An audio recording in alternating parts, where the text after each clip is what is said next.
Hello, good morning, Madam Chair and Head of Department and everyone in the audience. So I will explain to you language and socio-economic things in America's rainbow troops.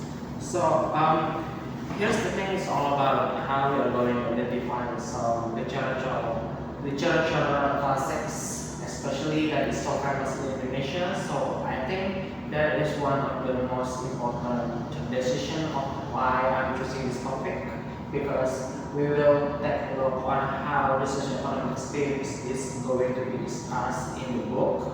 And this book is happily and widespread, having critical acclaim all across Indonesia, and a lot of kids have read the book. Okay, so yeah, we are going to talk about socioeconomics and the language itself, how it will structuralize everything. And I think the true purpose of this research is all about how we are going to identify that some passages or texts that we are going to discuss is influencing everything, especially the narrative that occurs in the book, like how they tell stories or how they tell some situations, especially in the settings when we talk about how start planning. Then online tools is in Belitung, and it is one of the most richest island in Indonesia. So it will be a great explanation if we can understand what Andrea Heratas is trying to bring into the table,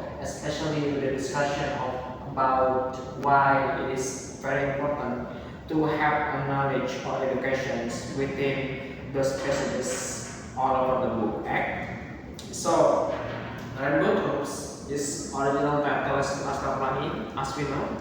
First published in 2005 and received widespread critical acclaim all across Indonesia. The novel is based on the author's childhood and experiences in poor village in Belitung, and it highlights themes of education, poverty, and the teen mining, resilience through the story of school children and their dedicated teachers that resolve around them and try to nurture them with their benevolence acts. Right?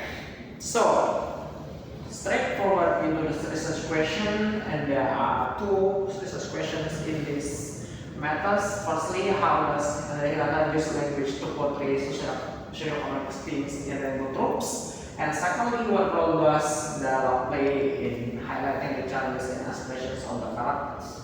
So, these two questions is very important because we are going to identify, is it like this passage tell you something, or is it the textual materials or elements that involved into how Andrea telling the stories or telling the situations regarding into some socioeconomic problem, such as the poverty, such as the difficulties on how they are going to access the education or something like that. Yeah.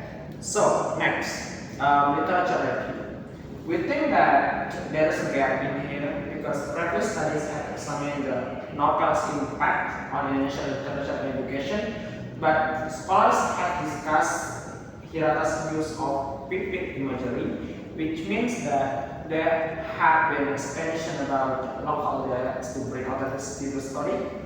But lastly, historical analysis often focus on the international aspects and priorities social equality. So the gap is simple. We are going to identify which passage or how Hirata will tell the story, especially in English, right? Because in Indonesia we already know how the passage will work, but if we translate in Indonesia, then we are going to identify, okay, this translation means that if you are at the point at something in the settings or how the writers are trying to prove their point, okay?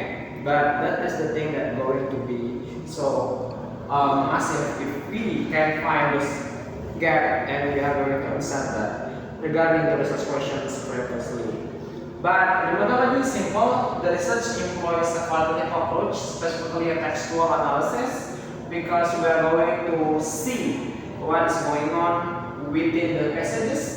Examination of character interactions and speech patterns is also important because generally we are going to talk about how the words has been contextualized, and so forth and so on. Analysis of linguistic styles is also important because lastly we are going to be reflecting on how the socioeconomic background is something like that. But firstly, I think the methodology is simple because qualitative approach means we are going to identify like which kind of the meaning that we have to find, right?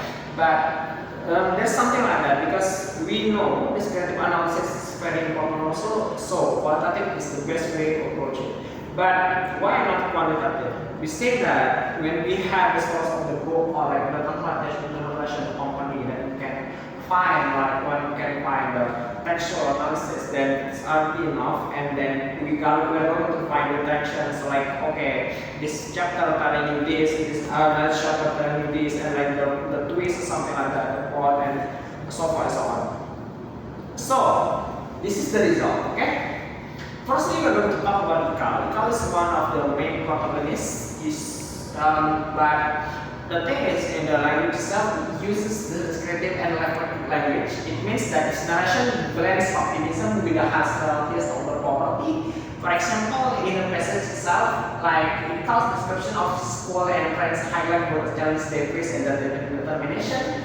Because when the story going on, we can see that okay, the school is harsh, the life is harsh, the life is not that fair for him or for other people, or especially the kids that learn in the school. Even if they need 10 students minimum to start a new curriculum and new school, that's the way like how education is so harsh back then.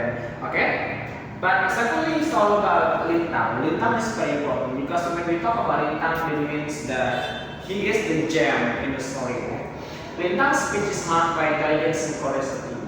Despite his disadvantaged background, when you can see in the book that Lintang is coming from from the shore area, from the stranded area of Lintong, just to come and just to want to learn about mathematics and the science, and he is so good about it because he is clever. He has the natural intelligence, and his dialogues with teachers and friends attract his enthusiasm for learning. For example, his journey to school and participation in class show his resilience and dedication. He used ontel, the bicycle, like 20 kilometers from his house to the school, and it shows like how this means that socioeconomic gap is between like they are very poor, right? So they do not have the accessibility. The school is not provided there in the nearest shore. So Lintang should go to another town. It is so far from his house. So it shows you the socioeconomic language gaps actually is all about like how Lintang is not that in a good management of the people or even the in the political situation, something like that, but it affects on how the kids follow their educations. So we are going to talk about education. Then in the story itself, we talk about analysis of teachers, especially Gumus and Pak. Gumus is the main teacher that involved or like dissolves around 10 students. Gumus and Pak use motivational and nurturing language. They're never going to be so harsh in the kids. Their dialogues emphasize the importance of education and personal growth. For example, Gumus speech to her students inspire hope and perseverance. So that's the thing that we found. But another thing is lastly, it's all about analysis of minor characters. Mahan's with artistic spoken language contrasts with his financial struggles, so he uses all of the creativity to be happy despite all of the poverty and something like that. And secondly, we had Master's formal authoritative speech reflects his role in the educational system, and thirdly, each character's language style adds depth to their portrayal and underscores the network themes as the people that talk. But the crucial things that we are going to discuss is all about language is a key tool, right, to understand the socioeconomic things in random groups. We can see that if we write down like, okay, the road is not that far, the school is far away from the shore, and the headmaster use the difficulties or something like that, or even Gumus has no wage for months, or like the thing is Lintang use his ontel bicycles, and you have to meet crocodile sometimes, and cannot go make it to the schools, or even Iqozul as the father that work in the mining and without the pace or wages is not high. But Kira tuh sangatnya mendalam bring authenticity and emotional depth through how he involves some language that can beneficial if we take a look that he uses humor and he uses something to engage the community to be cheerful. That's why there's characters like Mahas or like there's character like Harun that add the depth into the story itself with the minor characters. But lastly, it's all about future research to explore the advices is like explore comparative analysis with other works addressing similar themes with this kind of thing. So we think it is the result and it is the explanation of what we have discussed so far about Laskar Pelangi or Rainbow Troops, one of the most phenomenal novels in Indonesian history of literature. Then yeah. Thank you so much for that attention, and if you have any questions, please let me know and we are going to discuss it. And thank you so much for that, for the discourse, and maybe see you in the Q&A sections.